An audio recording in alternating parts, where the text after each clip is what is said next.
Bismillahirrahmanirrahim. Assalamualaikum warahmatullahi wabarakatuh. Waalaikumsalam warahmatullahi wabarakatuh. Alhamdulillah, asyhadu an la ilaha illallah wahdahu la syarikalah wa asyhadu anna Muhammadan abduhu wa rasuluh. Allahumma shalli ala Muhammad wa ala ali Muhammad. Teman-teman sekalian, kelas 12 semua jurusan. Kali ini akan disampaikan materi lanjutan masih tentang perintah beribadah dan bersyukur. Materi terakhir untuk bab ini, pertemuan terakhir untuk materi ini, saya sudah bersama dengan Pak Rofi Somantri yang akan menyampaikan materi seputar kandungan dari surat Luqman ayat 13 sampai 14 dan surat Al-Baqarah ayat 83.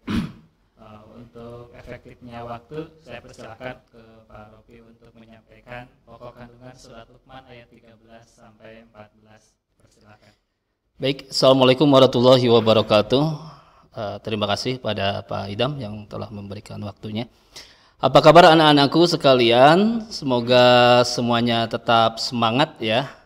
Insya Allah pembahasan materi kita lanjutkan kembali ya. Kemarin kita telah membahas tentang pembacaan Al-Quran, dilanjutkan dengan tajwidnya dan juga pengartian perkata ya. Nah itu silahkan nanti kalian pahami tentang tajwidnya dan juga apabila ada yang mau ditanyakan ya silahkan nanti ke grup yang telah tersedia di grup WA ya.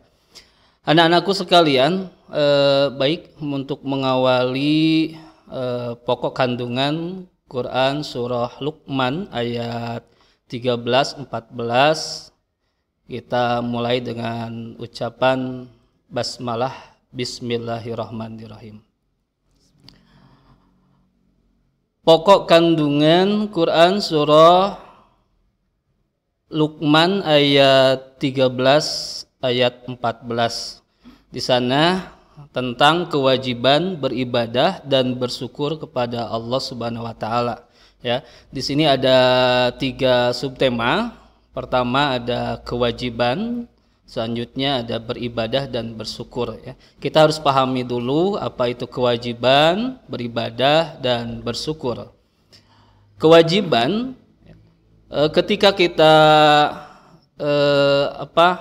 selaku makhluk Allah ya yang diciptakan oleh Allah Subhanahu wa taala, tentu kita mempunyai sebuah kewajiban yang Allah tugaskan kepada kita. Apa itu kewajiban? Ya, kalau dari kata dasarnya itu wajib ya. Nah, wajib patokannya itu ma yusabu ala fi'lihi wa yu'aqabu ala tarkihi ya. Jadi sesuatu yang bila mana dikerjakan mendapat pahala dan jikalau ditinggalkan maka mendapat siksaan. Nah, itu kewajiban ya.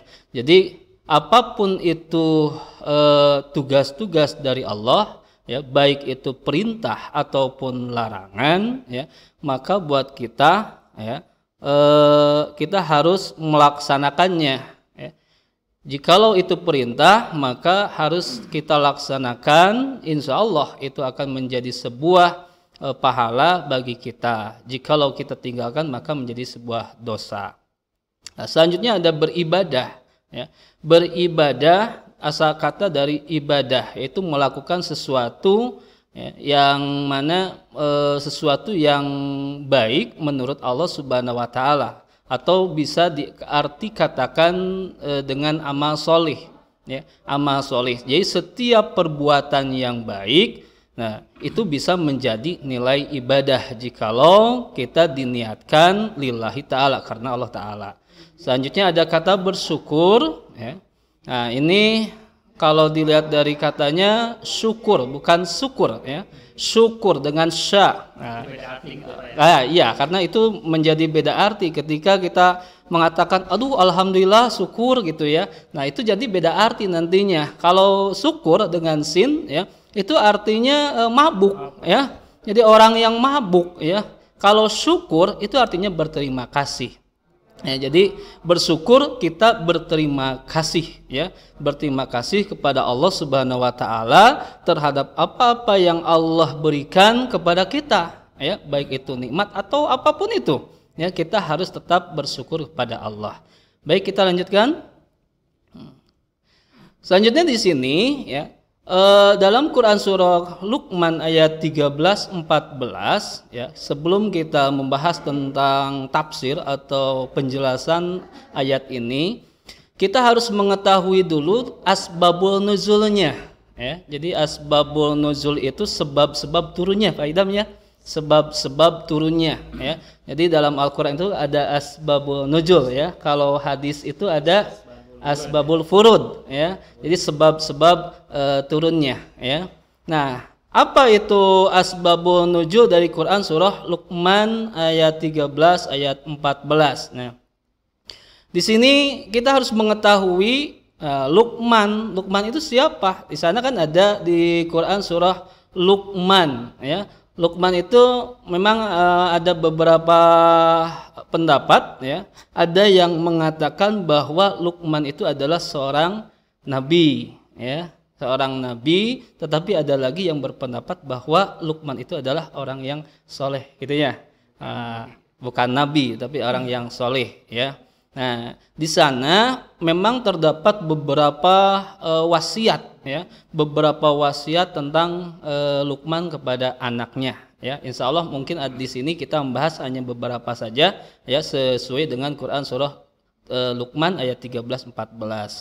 Nah, asbabun nuzul dari Quran surah Luqman ayat 13-14 itu, ya, awalnya yaitu tentang cerita Sa'ad bin Abi Waqqas. Sa'ad bin Abi Waqqas itu adalah seorang anak yang dilahirkan dari keluarga yang tidak beriman, gitu, yang tidak beriman. Nah, ketika Sa'ad bin Abi Waqqas ini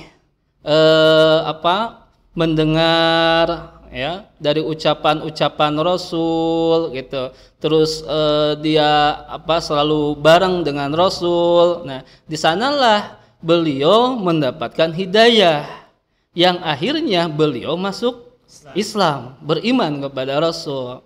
Nah, ketika beliau beriman, orang tuanya mengetahuinya, ibunya, ya, ibunya mengetahuinya bahwa Sa'ad telah beriman kepada Rasul.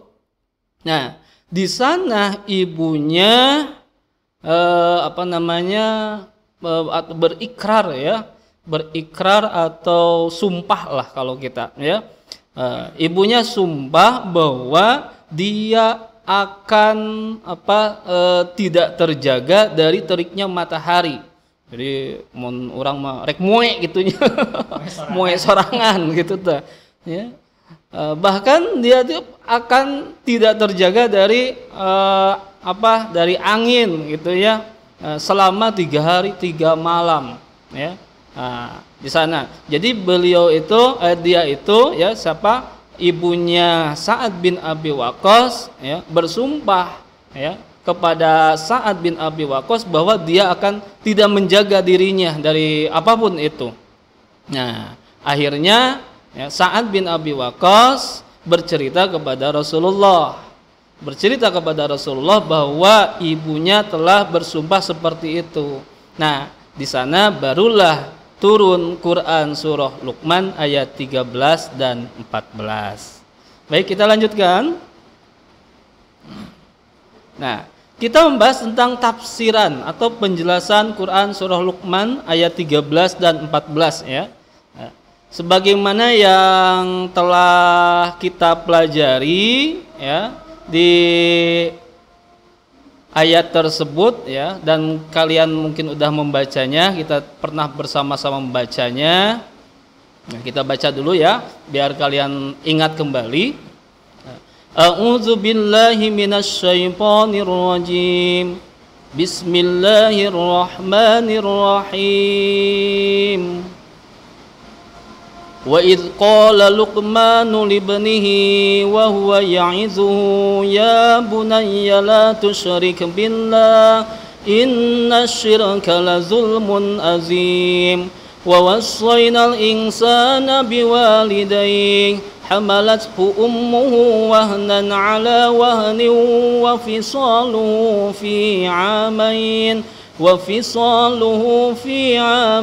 an ishkur li wa liwalidayk ilayyal masir. Shadaqallahul azim.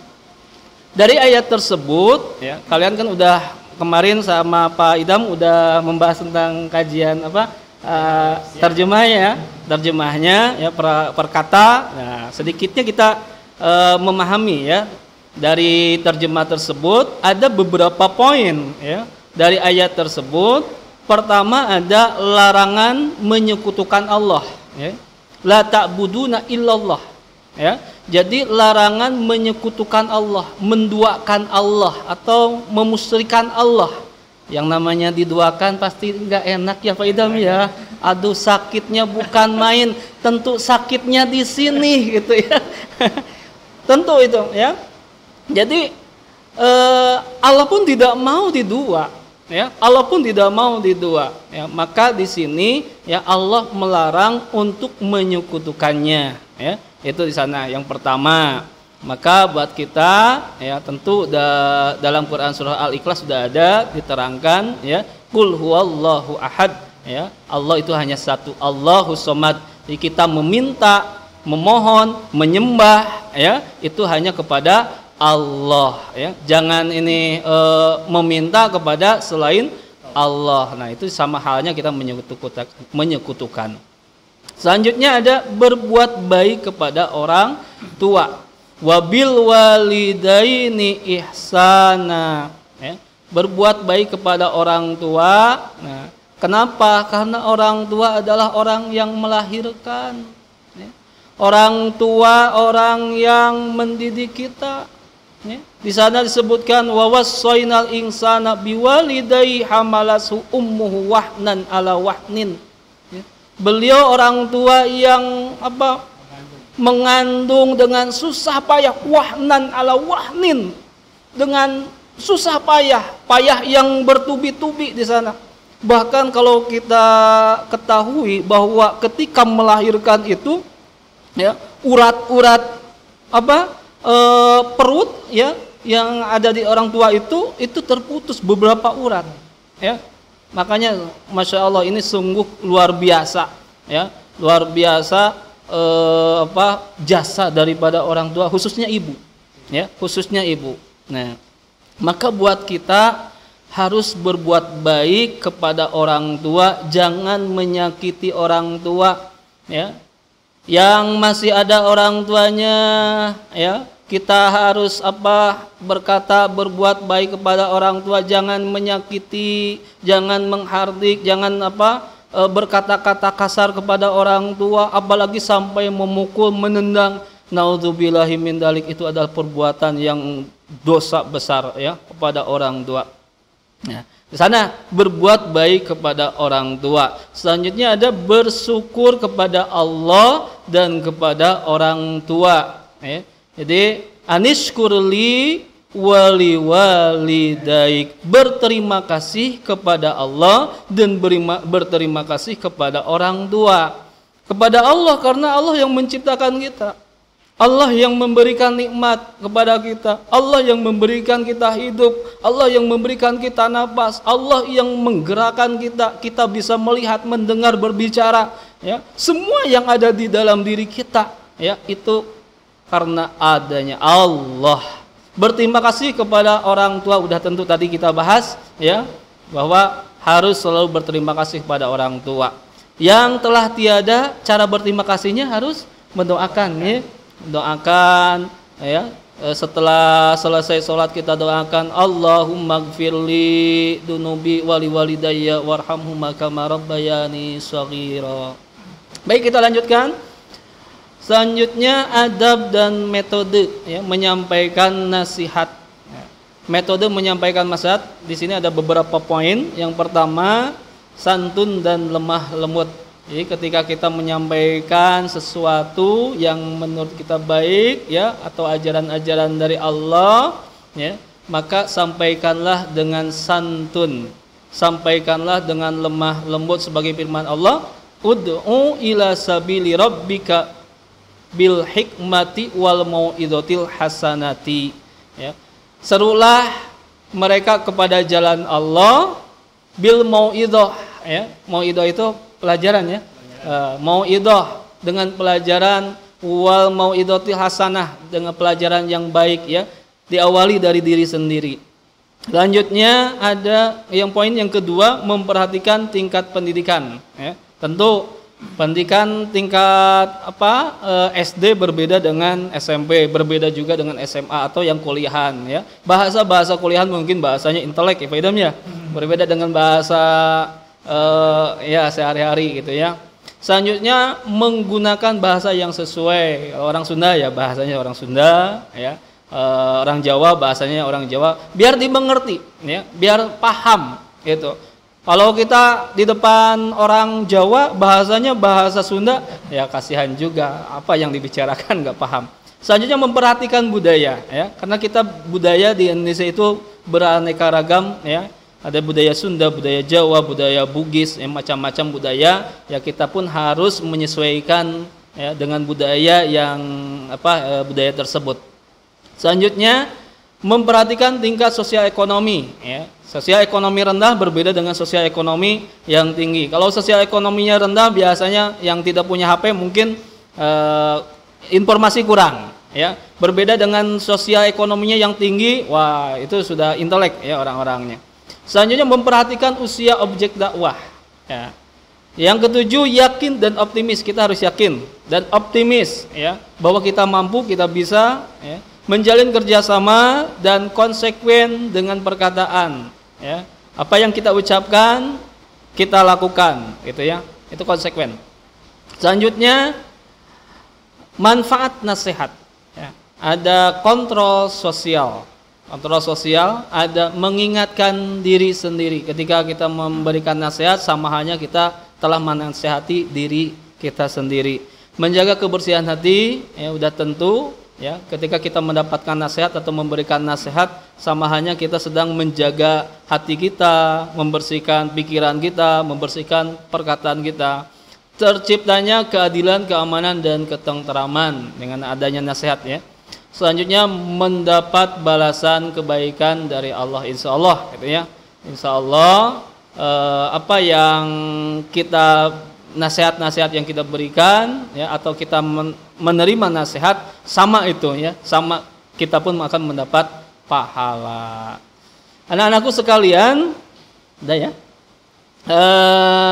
Mungkin itu dari Bapak sekilas tentang pokok kandungan Quran surah Luqman, ya, Luqman ayat 13 ayat 14. Untuk selanjutnya pokok kandungan surah Al-Baqarah ayat 83. Insyaallah sama Pak Idam, ya, kita lanjutkan.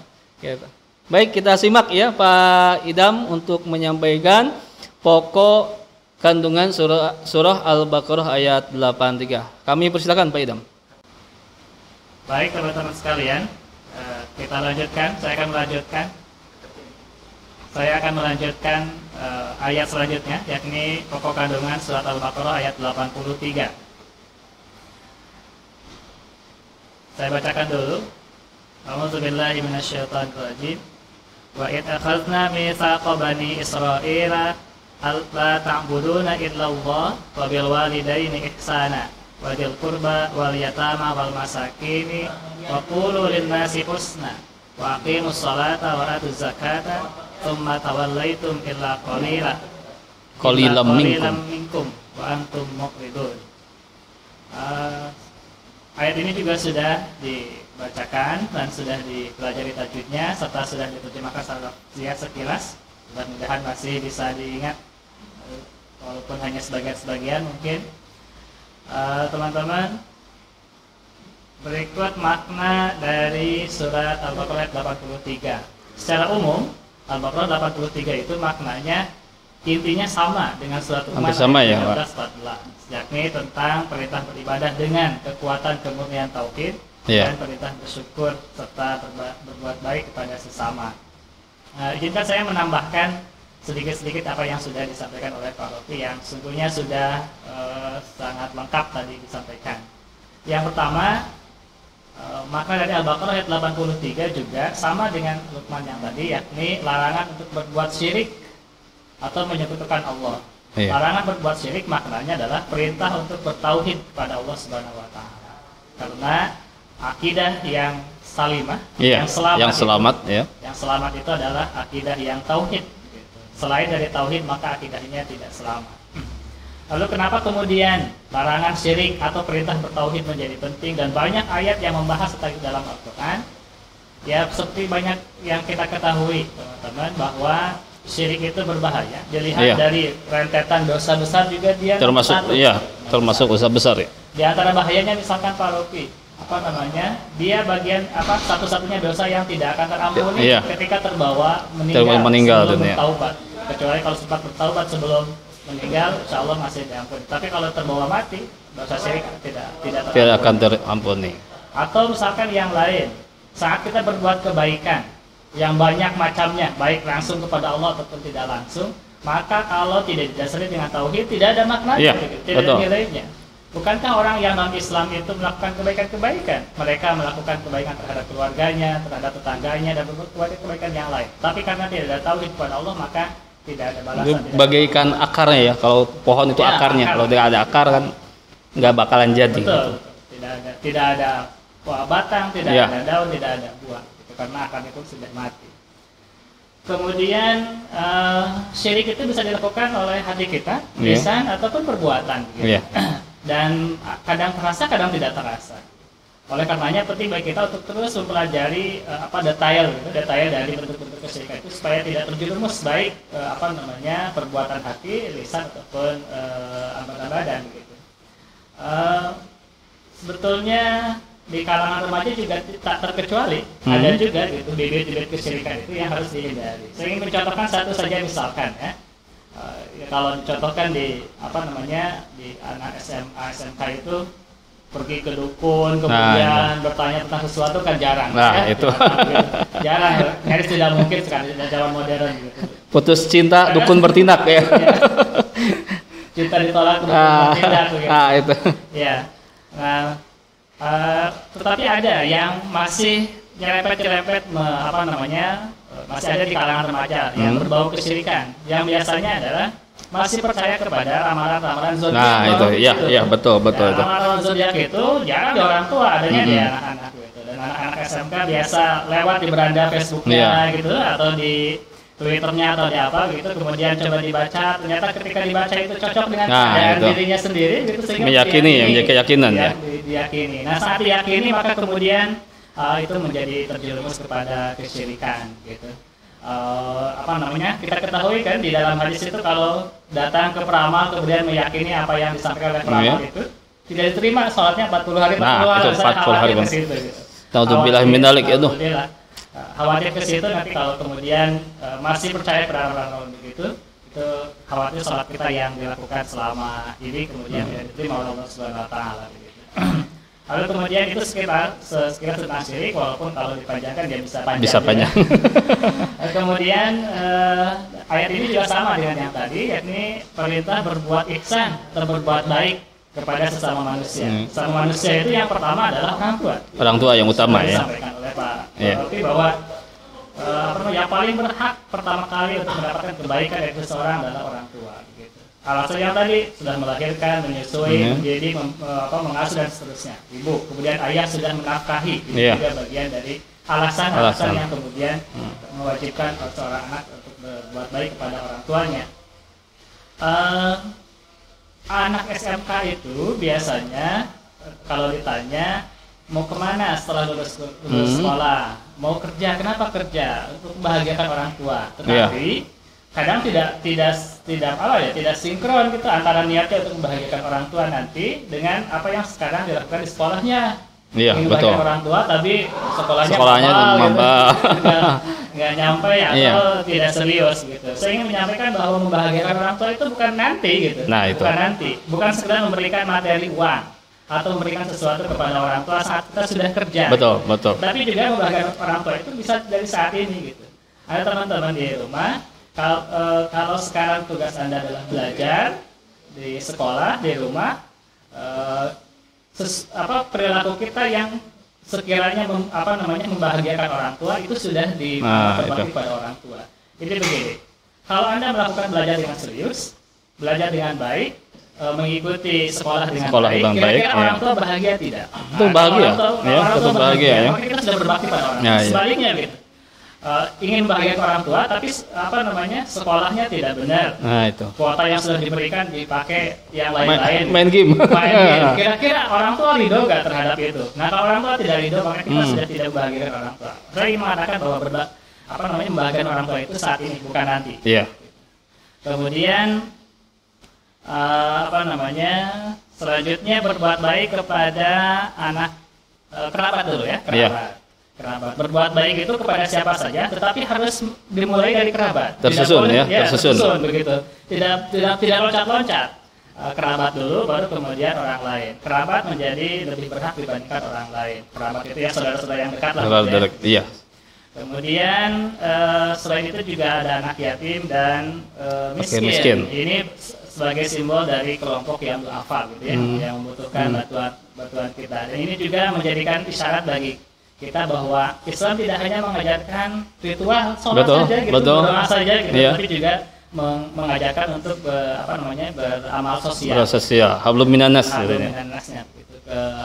Kalau orang menyebutnya dengan kesolehan sosial.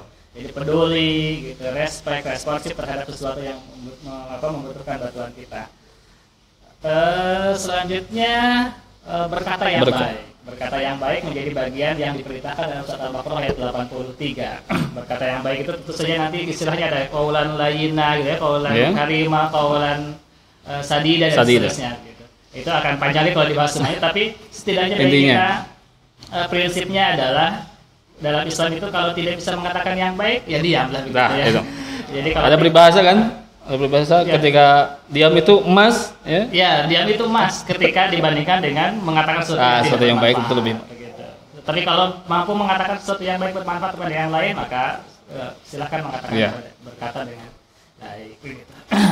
Kalau bagi kita ya perkataan kasar, perkataan yang menyinggung orang lain, bohong, dusta atau gosip, gibah gitu, itu menjadi perkataan-perkataan yang tidak bermakna, yang tidak baik begitu. Bukan sekedar mengucapkan saja, tapi juga senang gitu mendengar. Nah, itu sama halnya. Langsung gitu. Kalau ngumpul 3 orang ngobrolin orang atau nonton TV senangnya gosip gitu, itu juga. Nah, itu ya. Bukan tidak boleh nonton TV, kita harus pilih-pilih juga mana yang betul. Dosa dan bernilai pahala gitu di hadapan Allah. Lalu kemudian ayat ini juga memerintahkan wa aqimus sholata wa atuz zakah, mendirikan sholat dan zakat. Ini sholat dan zakat itu satu banyak disampaikan dalam Al-Quran, yang kedua sering berbarengan gitu, berbarengan. Pesan yang pertama satu nafas biasanya. Ya, berbarengan sholat dan zakat. Gitu. Kemudian pesan yang pertama adalah sholat itu ada ibadah yang utama gitu. Yang utama. Setelah bertauhid yang tadi gitu. Betul. Yang utama. Jadi saya sering mengatakan sebagai pengikat amal yang lain, ngapain kita berbuat, bukan ngapain ya tidak ada maknanya kita saum, zakat dan seterusnya gitu kalau tanpa tidak sholat. Karena kalau tidak sholat ya yang lain gugur. Nah itu.